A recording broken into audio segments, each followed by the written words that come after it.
Hi, welcome. இப்போ நம்ம என்ன பார்க்க போகிறோன்னா கேரட் கீர். அது எப்படி செய்கிறதுன்னு பார்க்கலாம் வாங்க. இன்க்ரீடியன்ட்ஸ் முன்னாடியே நான் அட்டாச் பண்ணியிருக்கேன், செக் பண்ணிக்கோங்க. கேஸ் ஆன் பண்ணிட்டு குக்கர் வச்சு குக்கரில் நம்ம இப்போ கேரட், பால், அதுக்கப்புறம் தண்ணி, இது மூணுமே சேர்க்க போகிறோம். மூணும் சேர்த்து 3 விசில் வச்சு எடுத்துக்கலாம்.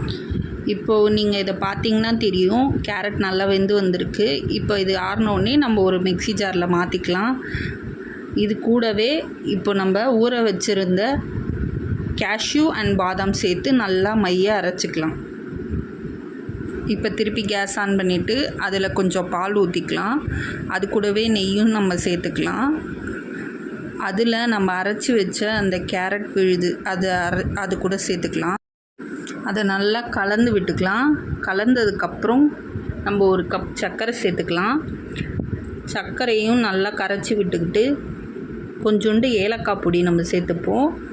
அதுக்கப்புறம் எடுத்து வச்சுருந்த சாரப்பருப்பை நல்லா பால் கொதிக்கும்போது அது கூடவே சேர்த்துடணும். சேர்த்து ஒரு 5 நிமிஷம் நல்லா கொதிக்க விட்டீங்க அப்படின்னா நம்மளோட சுவையான கேரட் கீர் ரெடி.